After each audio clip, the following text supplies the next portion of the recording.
Welcome to the BookBlast podcast and our book club discussion at Hatchard's in Piccadilly of Owlish by Dorothy Say, translated by Natasha Bruce and published by Fitzcarraldo Editions.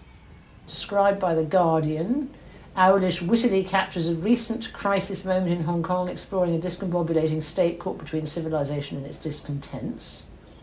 Professor Q, who falls in love with the music box ballerina Aliss, who mysteriously comes to life, and he gets obsessed. And then he's completely so obsessed that his marriage, everything else just rather goes by the wayside. So, what do you think about it? I really enjoyed it. It's sort of, which surprised me in a way, because I'm not really into magical realism. I think because there's quite a large element of that in here, isn't there? Yeah. But I really enjoyed it. It drew me on. I realised fairly early on, and I was very proud of myself, because my knowledge of world history is not good at all, but I realised it was Hong Kong quite early on. But then I realised my knowledge of Hong Kong was completely out of date. I hadn't sort of kept up with what was going on. So as ever with these books, and one of the reasons I like this book club is I learned so much about Hong Kong through the pages of this, and sort of looking various things up. So I thought it was great. I won't, this is sort of jumping on a bit. Towards the end, I got a little bit lost, I think. Yes, it does get a bit fantastical. Yes. When it all gets slightly. It's so surreal. Yes. But I also love the contrast that this. She does that really well, building up the humdrum marriage, the habits. They're almost robotic. Yes. So the humans are almost robotic themselves. And he goes into the university, and he's really weirdly disconnected. So he's almost not. He's got this double life. I kind of agree with everything you said about the magical realism and the surrealist part at the end. It's like very disorienting, I guess. I guess like more and more so the further you go, which I think is a bit unusual, right? Normally you kind of get into the groove of how the writer's trying to disorient you. But I didn't get that with this one. No. But I guess I know more about Hong Kong. My family's from Hong Kong. So a lot of it I was like, I recognise that. And then I looked at something else and I'm like, that's interesting. I'm not sure what that was. What are we referring to here? Yeah. Yes, and here, for example, look at this. I love this. The path was narrow, shaded by trees on both sides. A flutter of yellow swallowtail butterflies drifted past, and the group exclaimed admiringly. I love it. This is the walking group, and they're all that. Anyway, yes, as you say, there are real little, but nuggets. Some of the nuggets, I'm afraid, rather went over my head, so one had to look a lot of things up, actually. But so that's nice. For you, it's familiar. Some things, definitely. Sometimes I was like, I know that this is referring to something. I'm not sure what it is. I love it. It's something, It's not. I was going to say, as the person working for BookBlast, I didn't enjoy it. I didn't enjoy that disorientation, but the writing was really beautiful. Yes. That I could admire. I think it's half down to this sort of magical realism thing going on that I didn't enjoy it, and I just couldn't wrap my little brain around it. And the other half is also, there's a big gap in my knowledge. I know nothing about Hong Kong or its history, and I think when you're sort of reading an allegory for something, it's supposed that you'd have some prior knowledge as to what's going on. Yes. And so it just didn't register with me, but you have to say that it's very well written, it's very well translated, regardless. Very good point, and that carries you through, absolutely. But I mean, that's partly why I do like reading translations, because you do get different ways of writing, different styles, and it sort of stretches one's mind a bit. Yes. But sometimes one wants an easy read that's beginning, middle and end, and sometimes, I like something a bit odd. Yes. It depends, I suppose, on one's mood. I don't know what other writers have. I mean, have you come across Dorothy Say before, or because she's quite a big writer actually. Yes. She's been. I've read some of her short stories. Yeah. But I think this now, is what are the short stories like? Let's hear. Similarly weird, I think. Yeah. It's been a long time since I read them. But they make sense somehow, because you can grasp. I think there is a universality, to this. I mean, So I think I agree. There's it makes sense. It makes sense, and I think the short stories make sense as well. But I think that there's more time to understand where she's getting at in this. If you miss it the first time, it's going to like reappear. Yeah. Whereas in the short stories, sometimes I feel like stuff's just going over my head. Like, okay, I've completely gone over the, okay. Yeah. And then all this now that I didn't get, maybe that could, because there's this whole, the whole business about private property, all the changes also in his neighbourhood. He wandered about seemingly at random, but eventually found himself back in his own little neighbourhood where a sign on the fence around his housing estate caught his eye: private property, no unauthorised entry. The same sign appeared on all sides of the fence, its lettering bold and black. He wouldn't usually have paid it much attention, but on this particular day it felt comforting, authoritative, as though it was really there to protect him. Then he noticed a patrolling security guard and felt less convinced. He wasn't carrying his own ID, and the guard looked unfamiliar. Would the guard recognise him as a resident? It was just a little thing. I mean, is that the kind of thing that happened when there were riots and problems, that suddenly there was more of a presence of law and order? Yeah. His breathing grew laboured. Luckily his block was nearby and the management office was right there at its entrance. To his relief, the supervisor's head was visible through the window. And also then he's rather paranoid. You either feel the security either makes you feel secure because you're part of it and you're within it, it's your property, or it can make you in the next instant feel completely insecure, completely anxious. Yes, and that is also here. That also what I like, the whole feeling of insecurity. But even if you didn't get exactly what she was referring to. I think she creates like a sense of panic really nicely. Well, nicely. It's Nicely, maybe not the word. Yeah. But I felt stressed reading this. But also because then, of course, Aliss, he has other doll, Yes. doesn't he? So she somehow is the queen of the dolls. Yes. And she comes alive. Well, that is very creepy. And there he is parading through the Nevers streets. No, sorry. Yes. Yeah, I don't know if alive's the right, which she. Well, she does. Yes, and the mid go. But that's what's kind of nice is you have to imagine that yourself of what that really entails. Yeah. I don't know what Aliss looked like in your head, but to me she was kind of like porcelain doll, kind of robotic movement. Because also in terms of my ignorance of Hong Kong, is there a place called Nevers or So I think what is that? Was that so in Chinese it doesn't sound anything like this. Yes. I was wondering then, what did it, but it's I think seem the familiar translation to being you. very smart. Yes. Yes. Okay. Yeah. Okay. So in Chinese it's Morgan, which is very similar to like the word for Burgundy. All right. Okay. So it's Nevers in Burgundy. Oh, Yeah, okay. I read that somewhere, and it's because in Chinese it's something like never, but a sort of a longer version of it. But Nevers in Burgundy was where Walter Benjamin. Oh, Walter Benjamin. Yeah, Walter Benjamin. Whatever, not in prison, but he was stripped of his whatever by the Nazis or whatever it happened to him. I don't remember. But there is a place called. And he's mentioned here, isn't he? He's mentioned. Oh, I don't remember actually. I missed that. Here we are. I like, that's right, Valeria Island. See that? I wonder also these names. Yeah, some of the geography I struggled. The fictional geography I was trying to work out where I was. But then there's some. This is very odd. The flymen. This I didn't. Yes, that is. So I think that's riot police. That's the riot police, isn't it? And she calls them flymen, smacking their truncheons against the window. The noise batters your eardrums. Yeah, that's right. The microphones get in line. They whip out tape measures and measure the length of your skirts. Oh my God, violation of the rules. Oh dear, all this authoritarian. No. But she's got another book. There's another one coming out with Fitzcarraldo next year. Oh. I can let you know. Yeah, because she is an interesting writer. But so the stories, were they completely? I mean, were they? I'm trying You to said, remember a while ago. can you remember? I mean, what? But were they relational? I think they're much more spiritual? relational than this. This is much still like the similar like disorienting styles, but not about political allegory, I think. Right. Yeah. Okay. Right. Because and it says she's a teacher at the Baptist University in Hong Kong. Yeah. Which I don't know wonder what how that- much of her academic life is reflected in here. I imagine quite a lot. Yeah. Yes, because then there's also this whole thing about the island. Hang on, the reef of the island.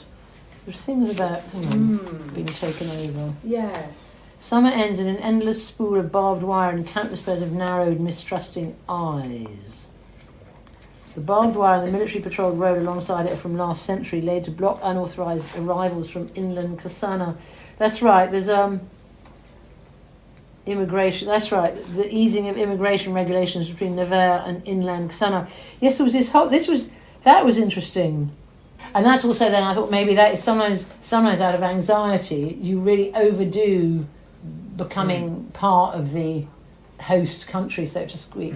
You know, that whole thing, there was that Iranian writer who got rather annoyed that you are supposed to be almost grovellingly, thank you for taking me in and having me, and it's like, damn it, I am bringing something, you know, which is true. There is that slightly patronising grovel, thank you. So you have to assimilate so much, you kind of lose yourself in the process. You know. So there's a feeling with him maybe that when you think, oh, he assimilated so much as the perfect marriage, the perfect. It's almost suspicious when everything's too perfect. You know, it's like there's something underneath. The main point for me was who Owlish was. Yes. That's Owlish, yeah. I guess we'll come on to that eventually. Yes. Yes, who is Owlish? This, big brother. Hugh's alter ego. Alter ego, big brother kind of. Do you get the sense that they're sort of like a similar entity? But he deserts him, doesn't he? But does that make Professor Q mad, or just kind of being watched, or? Yeah, here we are, Owlish. Oh, there we are. Her husband went through a phase of using it as a pen name. Without opening the book, she carried it into the kitchen and turned onto the stove. So maybe it is the alter ego. The paper instantly caught fire, sparks rose into the air, and the book grew fiery wings, which she dumped it into a metal cleaning bucket before it could take flight. Well, they love that. The paper cowered amid the flames, rapidly transforming to scorched black residue. And there's something about the ish, isn't there? The ish. Yes, the ish. And I think there's a suggestion that the ish carries throughout not just owl-ish, it carries throughout the whole narrative, that everything is sort of ish. It is worth rereading this, actually. I should have... I think it sort of lends itself to that, because first time I was just going, what is going on? Yeah, but as you say, Irish, I didn't... Yeah, is it an alter ego? I also thought, is it like a big brother? I don't know, that's my imagination. I thought, is it like a sort of... an alternative... I guess that makes sense with the eyes. Because there's a lot of Alish's eyes, especially at the beginning. Look at, all of that. So from the bit about the poetry book, I interpret it as Owlish is like himself when he was younger. Like the young professor. Okay. Both watching and sort of an alter ego, you become your own self-invigilator, if you know what I mean. Well, we also do have, we go through ages. I always say it's rather like when you cut down a tree, it's got the rings. And humans, we go through, often you see in those books about the ages of man, the child growing up into old age. So we have different parts of us, if you like. We have different, is it alter ego, or, one might have a younger self or an older self, or we have different, and the different experiences. And hopefully you are sort of a whole person. And I always think with writers, that's how they are able to inhabit all these different characters in their novels. These are different parts of themselves. When you talk to novelists, sometimes it's like they are taken over by protagonist or whatever and suddenly they get the momentum. You think how much is in the the unconscious is coming up. I often wonder, how can you? I mean, I think about this about sort of murder mysteries. But this is how can people immerse themselves daily in such a horrible situation? God, well, indeed. Well, it's the darks. They've obviously got Jungian dark. The shadow is clearly. There's all that everyone has different darkness. To me, that makes a lot of sense. Does it? Because if you go about your normal life not doing that, but you feel I don't know, if you as a person feel you have this kind of darkness going on, it makes sense to kind of channel it into something interesting. Fictional. What is? Well, indeed. Not that I have a darkness, but I can understand why someone would do that. And then there's the picture. I really don't know what's going. The picture with that. Yes, it's true. There's some. It would be good to clarify. I I agree. think it had something to do with the doll. They were kind of naked in the picture, and That's right. I don't What? know. And he painted it originally a long time ago. Yeah, it was in his office. Yeah, And then it was, president at the university, and then he got called in. But also then there was a shock factor to it. Yes. There was all the shock factor about the picture. Mm. So it's like, yes, he had this, but you see that again, here we go, suddenly, there we were talking about people throwing bricks through windows, writing crime novels, and the repressed, that's all the sort of in therapy and all that, the sort of Jungian, the dark shadow. Maybe he, there we are in a way, it's true, he's got this other shadow, it's like almost his shadow life, his other life. Yeah, and people, and they do say that actually with actually criminals, they're acting out some other part of themselves. It's true, yes, the picture there is that was... I think the only hint you get about it is in the, because there's those 2 chapters that are in second person, right? Yeah. Oh, yes. I think it's one of those, Hang on. like the you of that chapter is on page 200. You and your shadow will chase those memories of yours and pin them down in paint. Yeah. Painting will reveal to you everything that time has concealed. A long gone dream reaches out, grabs you by the throat. You remember the professor's name, look him up online. He's still teaching at the same university. It's easy enough to find out his office address. You pull an envelope with the university insignia from your junk pile and slip a painting inside. So whoever the you Yeah, is, so you... is the painting person for that. Yes, it is. Yes, that is... I think perhaps I got a bit lost. Yes. Friends, yeah. Because the chapter starts off sort of Maria, isn't it, with her friends or something. I think, yeah. But then, as you say, it could be any. Could be anyone, I think, yeah. Yeah. Maybe that's the point. Maybe it's Yeah. supposed to be like... Yeah. There is that split. I mean, he's got the split, and it's all everyone, the splits. So maybe it is, we were saying, we have many different parts and different lives and different fantasies. Yeah, that's right. And you might go Alice home is- suddenly and do something completely different from be off. Yeah. I mean, Alice. is Alice is a real person or is she a doll? yeah. Yeah. It's Professor Q, is he yeah. owlish or not? And Maria is... In the real professor, I like the real professor and Maria. But also Alice, the fantasy thing. There is also that whole thing about having an affair after a certain age. So maybe also you feel the wife thinks, oh well, it's a doll, so what? I'd be more threatened if it's actually a real person and a real affair. I also think know? it's interesting to have, so what's going on around him is so real Yeah. in terms of that, like, it's serious, it has consequences for the future. Absolutely. It then makes sense that it's contrasted completely with this, like, absurd fantasy It's of, weird, like, having Yeah. sex with a doll, Yeah. like, or whatever it is. Yeah. But, I guess it kind of then Yeah. comes back to the dividing of the selves. We've got something that's so rooted firmly in the everyday and Indeed. something that's... Indeed.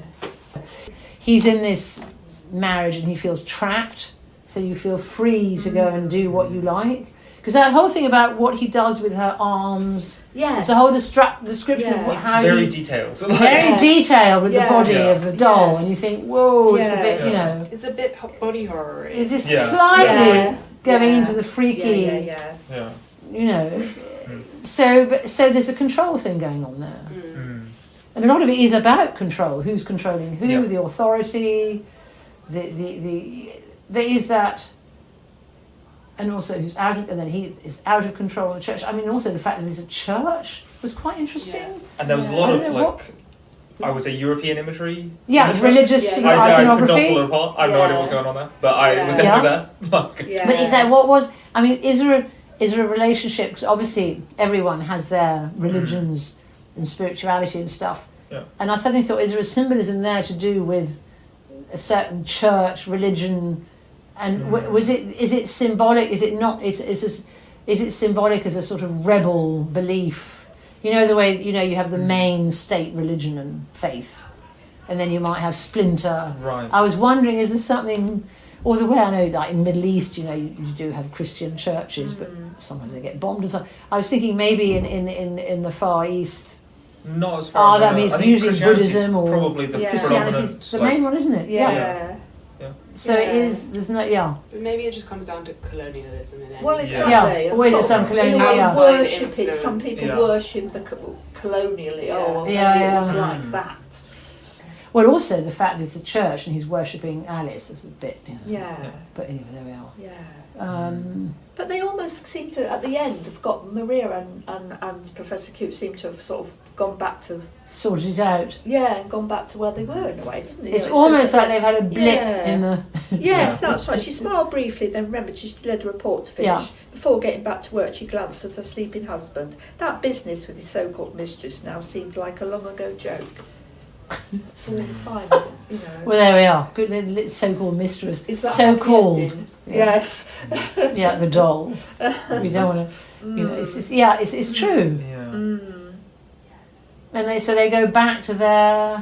So that is interesting. Yeah, they go back to their whole routine and their whole... Everything's the same, but everything's different, sort of thing. Same with a... Yeah. Here we have Aliss, who's come alive, arranging the Dolly Girl. Dolly Girl is an interesting translation. I wonder what it was in Chinese. I can't remember. I'd love to know, actually, what, because the names are always rather evocative. Yeah. The weird one You for know? me was Owlish, because it's not Owlish in Chinese. It's, So what is it in Chinese? It's owl-headed cat. Oh. Because there's like a small chapter, on, like a few lines on that, I think, when Owlish is first introduced. Yeah, It's yeah. like- But But yeah, it's owl-headed cat, which is like, how do I say this? It's like the reverse of the word for owl. Yeah, okay. Because the word for owl in Chinese is cat-headed Owl. Wow. bird, I guess. Yeah. Cat-headed bird, which kind of makes sense, right? Yes, Like it Yeah, I does, suppose it actually. does. So this Yeah, is like it the does. reverse Yeah, of that would be or maybe it's more like a bird-headed cat rather than owl-headed cat. Yeah. Oh. Yeah. Overall, you were pleased to have discovered it, or Absolutely. you know? I mean, I sort of think, I know I'm not a huge dedicatee of watching the news, but we don't hear much about Hong Kong. No. Mm. Yeah, that's true. No. I think that if things had gone like a bit historically differently, the 2019 protests, they were shut down by COVID more than anything else. Right. So I think that's yeah. kind of almost like almost outside of how politics works. You know what I mean? Yeah. Like, But the word terrible, I do remember seeing terrible scenes Yeah. on I the remember news watching, about the students. There was they were all sitting in protest outside and they were all being rounded up, and it was like terrifying. an unbelievable number of students, Horrendous. or like ex-students, are now like exiled. Like they Really? live in the States, they can never go back to Hong Kong. Oh, really? Really? Yeah. So what, they're banned? Yeah. Really? Their Oh. passports And they're in the have been States now? revoked. Well, Yeah. now in America they're doing Yeah, similar... exactly. Colombia with Yeah. and you know the only reason that because I did we did an event at Veranda Books with actually two Chinese translators, one of whom was going to be here but she obviously couldn't get in from Brixton. The other one, she teaches at NYU, and so the only reason NYU is fine, it's safe, is because Trump's son is there, Really? so it's protected from any kind of the climate of fear and anxiety. How universities and academia can come under attack wherever. If you get a regime who doesn't like, you've got to teach according to what, because I know in America they're banning books, they don't kind of control, they don't want you to think for yourself really. So that was something in here that I don't know, I thought that the climate of fear, anyway. Yeah, and I did see a photograph with lots of yellow umbrellas, which was a That's right. student Yeah. protest, Yeah, wasn't definitely. it? I think that was, Yeah. I can't remember which one, if it was 2015 or 19. Yeah. But that's what I remember when you were talking about the yellow flowers. Yeah. I was kind of yeah. thinking, it might not be. But because so a it's lot of around. the students, I mean, so what's happened to the universities? Are they all very controlled now? I Are they free to learn? What's happened What's in that? Hong Do you Kong know? now, the protest started was because of the extradition bill, That's right. which was, like, it would change how... So before, if you committed a crime as a Hong Kong citizen in Hong Kong, you'd be tried under Hong Kong law, which is, like, unsurprisingly vastly different to Chinese law. Well, indeed. But the Changed to extradition China. law would have changed that, so that if you committed a crime that was like essentially more severe, you could have been charged in China. I think that's been like the protests were against that, and that has kind of been rescinded. But like how do I say this? The measures that the government undertook to like quell protesters and things were never really stripped back. So it like. Maybe they avoided the main problem, but they caused some other ones. Which is probably how it always happens. Interesting. Thank you. Absolutely, thank you. Owlish by Dorothy Say, translated by Natasha Bruce, is published by Fitzcarraldo Editions. It is available from our online shop at bookshop.org UK, or else you can get it from Waterstones, Foyles, Daunt Books, Hive and Amazon. Thanks for listening.